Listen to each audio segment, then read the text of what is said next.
Thank you for the opportunity to come here and present the finding from our project.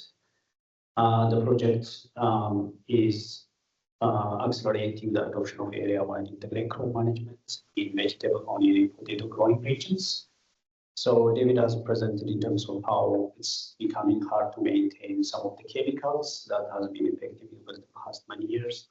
And also, we know that the industry is facing a lot of resistance issues.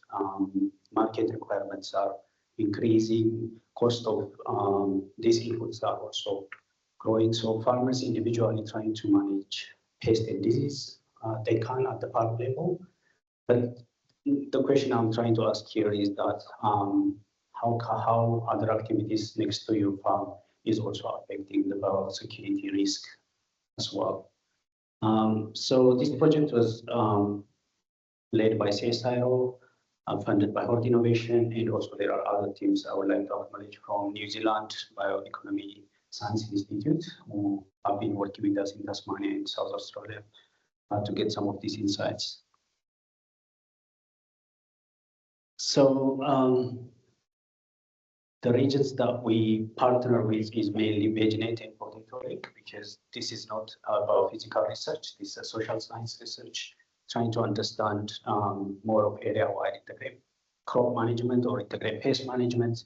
We know these solutions have been there. It's not a new idea. It has been there for 16 years, but the adoption of area-wide integrated pest management or integrated crop management is not taken. So this project was funded with the interest that what is holding it back, what are the barriers for increasing the adoption of area-wide approach, what kind of practical solutions are out there that potato, vegetable, and onion industries can tap into and deal with this future that growers are going to operate under limited chemical and also be prepared proactively to reduce dependency on chemicals and also create some access to the market in the future.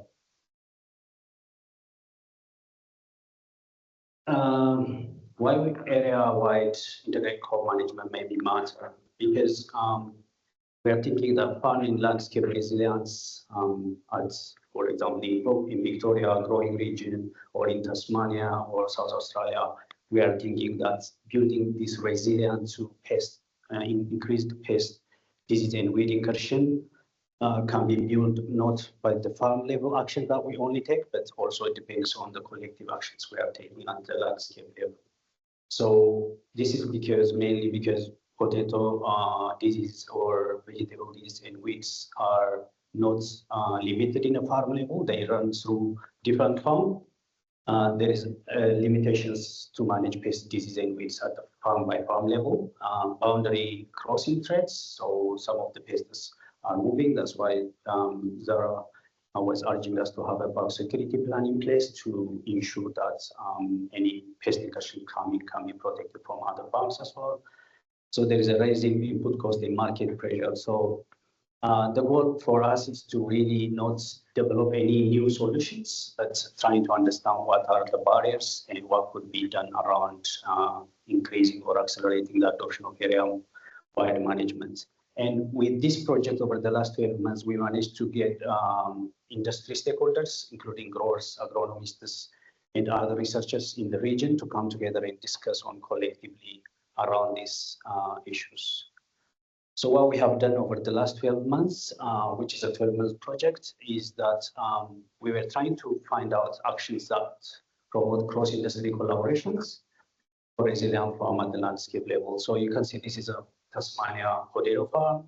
There are other next farms close to each other, and there is a risk for some of the growers who are trying to use even the pest management is going to be impacted by the activities that's being done next to the other farms. So we start with startup workshop with VegNet and Potato Link RDOs, understanding that what could be done around this and if there's any collaborations to start with. And we have done an in-depth kind of deep conversations with growers. We visited their farm, around 14 of participants involved in these interviews. Our goal was trying to understand individually what growers are facing in terms of pest incursion and what kind of management have put in place. Based on that individual interviews, we have analyzed what are the constraints and barriers for adoption, and we shared back that to the participants themselves in each region. And we did across industry workshops in April.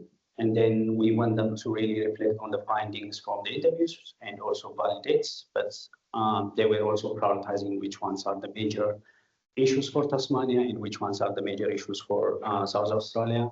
And based on that, we encourage them to think around what could be solutions around that. And they have come up with some priority solutions that I would like to share with you as well.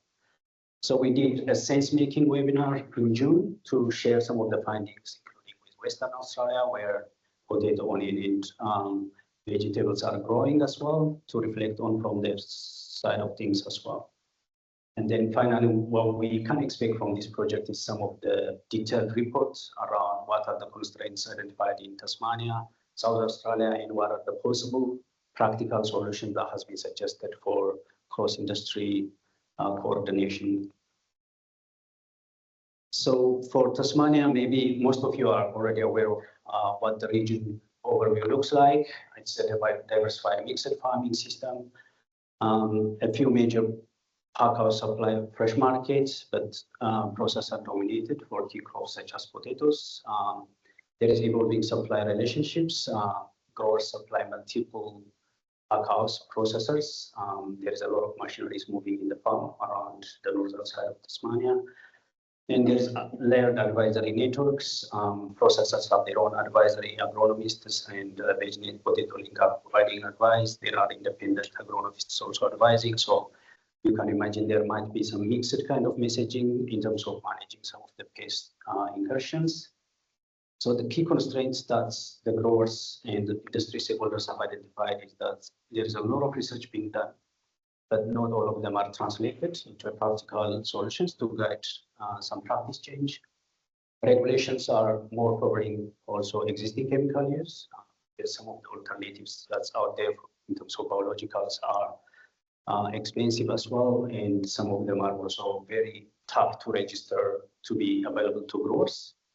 Few incentives. There is no incentives for a grower who are practicing integrated pest management compared to the other grower. So if there is no incentives, it's really hard to bring some practice change. And machinery hygiene is one of the difficult challenge every growers across vegetable, onion, and potato has mentioned in Tasmania, which is taking a high risk for biosecurity in the region. The other thing is crop by crop thinking is also not helping to manage some of the shared challenges, such as raygrass resistance, weed, and other things as well. What solution they have suggested for each of the kind of barriers, they have suggested some solutions. So you can see that some of the solutions are more cross-industry collaboration. So we need to start collectively acting together to identify what are our shared challenges and how can we manage for our landscape in terms of building its resilience to all these pests and disease. So these are some of the solutions. I have only 5 minutes, so I need to maybe cover. And if there is any detailed things you are looking for, the report and other practice notes practically helping RDOs to start coordinating between these three industries is also coming up at the end of this month. So what we did was, these are the solutions that has been suggested, and these are some of the kind of priority constraints and barriers to accelerate adoption. So what we did was, which solutions could be a starting point for the industries to start working on to address some of the multiple problems at the same time. So for example, here, the cross-industry coordination and shared leadership, such as coming up with a forum that brings all together, is a starting point. For South Australia, some of the challenges that they face is quite different. The region is also, for example, not as mixed farming as Tasmania. For example, there is dispersed enterprise, pockets of growing in the Broadacre versus Virginia area where this potato, onion, and vegetables are growing, and that's where area-wide kind of approach might make sense. There is also a lot of diverse market requirements. Growers have a lot of options to sell their products, and there are some good practice. There are also some bad practice that's being observed. There is a variable supply relationship and also similar to Tasmania ad hoc advisory networks in terms of agronomic advisors. So the challenge that has been identified in South Australia is, for example, maybe I will mention only one or two here. Lack of formal IPM extension and insufficient resourcing to connect stakeholders. So if we are really serious about dealing with some of the shared challenges we have, we need to allocate some of our resources together and do some collective actions on that. But also we need to have some independent IPM extension officers to help us more towards growers adopting biological solutions. And this is important at the pace we are experiencing a lot of chemicals being taken off, and we need to build our future farming in terms of looking into alternative solutions, but also we need to create conducive conditions for that.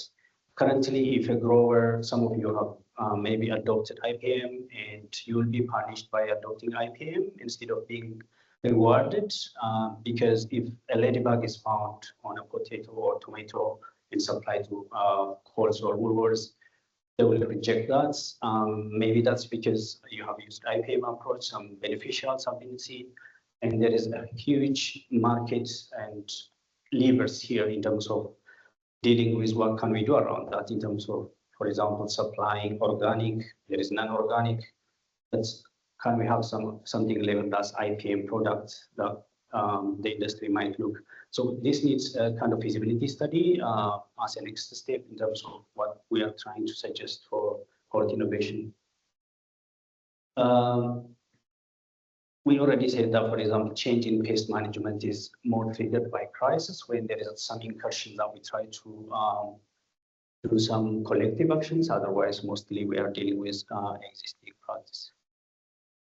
So the solution that they have suggested, including SEAP, that Port Innovation has been, for example, sharing that's how levy funded are being managed, who make decisions. So they are suggesting that some of these R&D projects need to be a long term to demonstrate to growers the value of IPM on the farm, starting from establishing beneficials around the farm, demonstrating that it reduces cost, and also it could be a reliable way of also addressing pest pressure. That requires 5 years to 10 years to really demonstrate the value to growers so that they can make change from chemicals to IPM. And this kind of change need to be happening from R&D funding as well. So they are suggesting that growers need to be aware of those. SEAP need to be participating in that, make decisions to change the short-term R&D projects as well.